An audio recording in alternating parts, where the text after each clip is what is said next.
Most people never realize they are stuck. Not because the stuckness is subtle, not because the evidence is ambiguous, but because the trap they are inside was specifically designed, not by any conscious design, but by the accumulated logic of its own structure, to prevent the person inside it from recognizing it as a trap. The most effective cages do not look like cages. They look like normal life. They feel like normal life.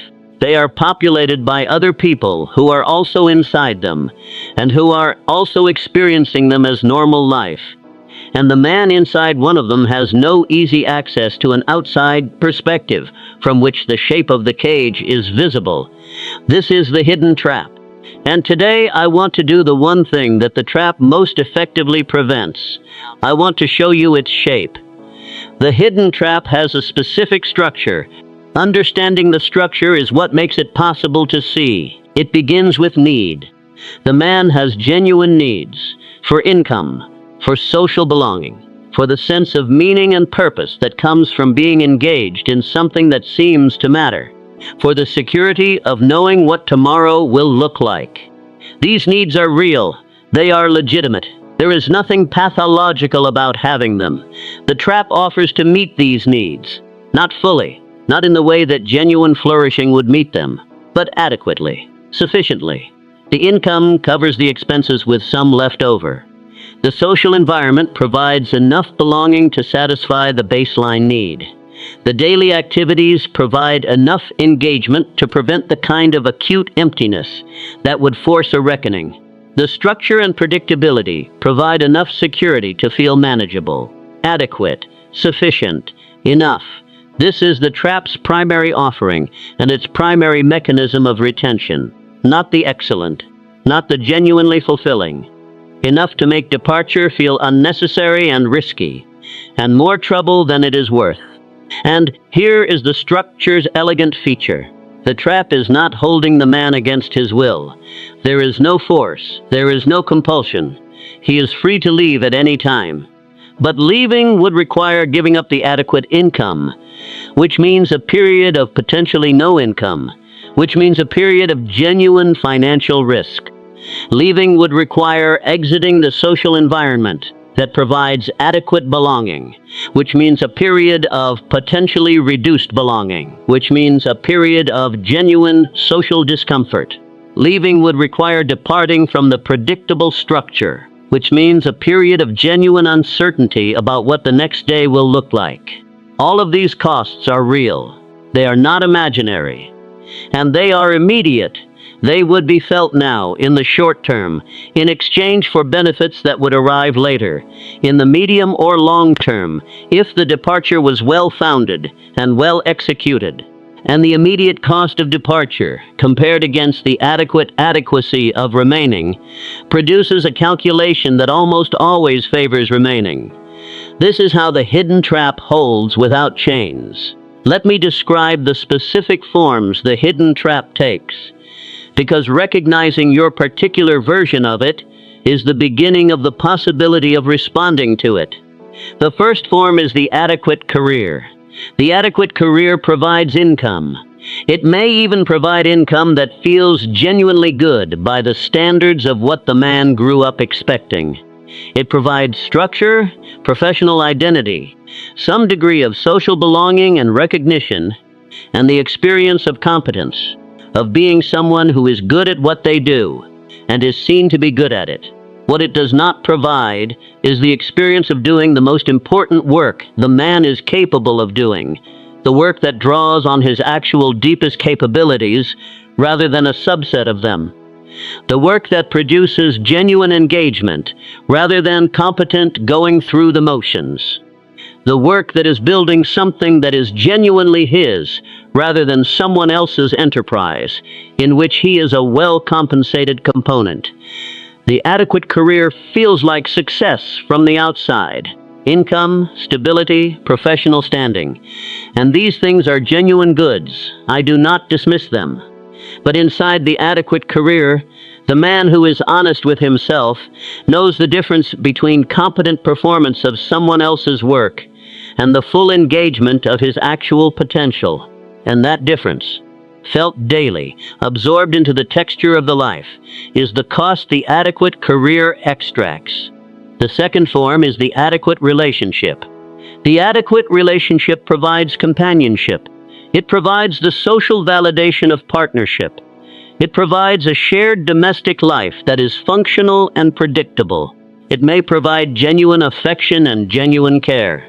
What it may not provide is the experience of being genuinely known, of the other person having genuine access to who the man actually is, at depth, in the ways that genuine intimacy requires, or of the man having genuine curiosity about who the other person actually is, rather than having settled into the comfortable familiarity of knowing roughly what to expect from them.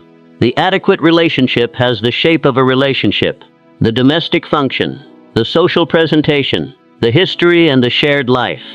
But it may have lost, or may never have had, the quality of connection that makes a relationship genuinely nourishing, rather than simply comfortably familiar. The third form is the adequate life. The adequate life has the shape of a proper life. The house, the car, the career, the family, the social circle, the routine. All of the markers that the culture uses to assess whether a person is doing all right. And the man inside it is, by these markers, doing all right. But the adequate life, the life that is organized around having all the right markers, may be missing the experience that the markers are supposedly indicators of: genuine engagement, genuine growth, the felt sense of building something that is genuinely his, the experience of being fully used, of operating at the genuine edge of his capability in the direction of something he has genuinely chosen. The adequate life provides the appearance of flourishing. Genuine flourishing is something else. Why do most people never realize they are stuck? I want to answer this precisely. The first reason is the absence of contrast. The man who has always lived inside the hidden trap has no direct experience of what is on the other side of it. The life of genuine engagement, genuine deployment of his full capability, genuine building of something genuinely his. These things are not in his experiential repertoire. He has read about them and perhaps admired them from a distance, but he does not know what they feel like from the inside. And without that direct experience of the contrast, the adequate life does not feel inadequate. It feels like life. The second reason is social reinforcement. Everyone around the man is inside the same trap, or a similar one, and is experiencing it as normal life. The peer group does not offer the perspective of the outside, because the peer group is also on the inside. The institutions the man is embedded in, his employer, his financial system, his community, all function within the same trap and all reinforce its normalcy. The man who looks around for evidence that his situation is a trap finds instead constant evidence that his situation is normal. Normal is a powerful anesthetic against the recognition of the trap, because normal carries the implicit message that this is simply how it is for people like you in situations like yours. And once something is experienced as simply how it is, rather than as one configuration among many possible configurations, it loses its character as a choice and acquires the character of a given. The trap is experienced as a given, and you do not escape from givens, you only escape from choices. The third reason is what I call the adequacy asymmetry. The immediate felt experience of the adequate is positive, not intensely positive, but genuinely adequate. The income arrives, the belonging is present, the structure is comfortable. These immediate positives are felt now. The cost of the adequate, the unlived potential, the undeveloped capability, the unbuilt life is not felt as a sharp present absence. It is felt as a vague background dissatisfaction, the sense of something missing that cannot quite be specified, the persistent feeling of not quite rightness that is everywhere and nowhere. And this vague background cost is consistently outweighed in the moment-to-moment experience by the immediate felt positives of the adequate. Not because the cost is actually smaller, because costs that are diffuse and background and hard to specify are almost always underweighted compared to benefits that are immediate and concrete and clearly attached to specific things. How does a man recognize that he is in the hidden trap if the trap is specifically structured to prevent this recognition? The most reliable signal is the quality of the background dissatisfaction, not the content of it. What the man thinks is missing, the quality, the character. Does it have the quality of a man who is moving forward but not fast enough, or whose current situation is a temporary station on the way to somewhere genuinely different? Or does it have the quality of a man who has been in the same place for longer than he intended, who has told himself the same story about why this is temporary for longer than the story remains credible, whose expected departure date has been pushed back enough times that he has quietly stopped expecting it? The second signal is the response to the question of genuine possibility. When you ask yourself, genuinely, without the softening narrative, what you would be doing if you were fully free to choose, what response arises?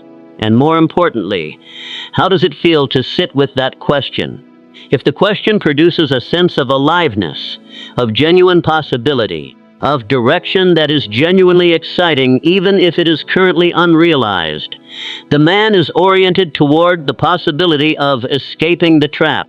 He can see the door even if he has not walked through it. If the question produces a kind of blankness, an inability to imagine what genuinely free choice would look like, because the possibility of it has been so long suppressed that access to it has been lost. This blankness is itself a signal.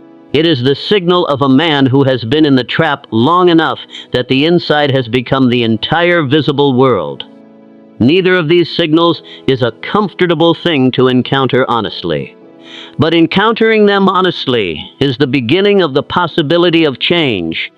The hidden trap cannot be escaped through dramatic gesture, through the sudden quit, the abrupt departure, the radical reinvention of everything simultaneously. These dramatic escapes almost always land the man in a new version of the same trap, because the trap is not primarily external. It is primarily internal, built from the beliefs about what is realistic and possible, the habits of adequacy acceptance, the tolerance for the gap between the life lived and the life capable of being lived.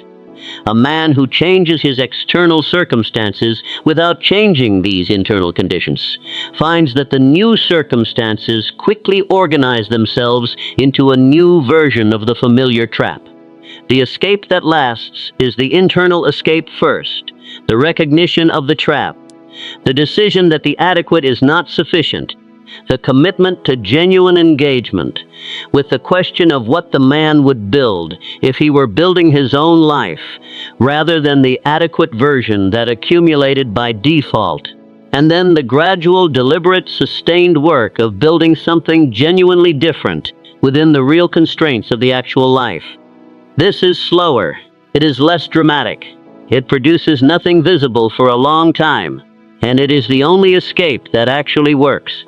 You are capable of seeing the shape of your trap, not easily, not without the discomfort of genuine honesty, not without the willingness to sit with a level of self-examination that the trap is specifically organized to prevent, but capable. The question the trap most fears is the simple, direct, honest question that I want to leave you with. Is the life I am living the life I would choose? Honestly, specifically, with full awareness of what I am choosing and what I am not choosing, if I were genuinely free to choose. Sit with that question. Really sit with it. The answer will tell you what you need to know. And what you need to know is the beginning of what you need to do.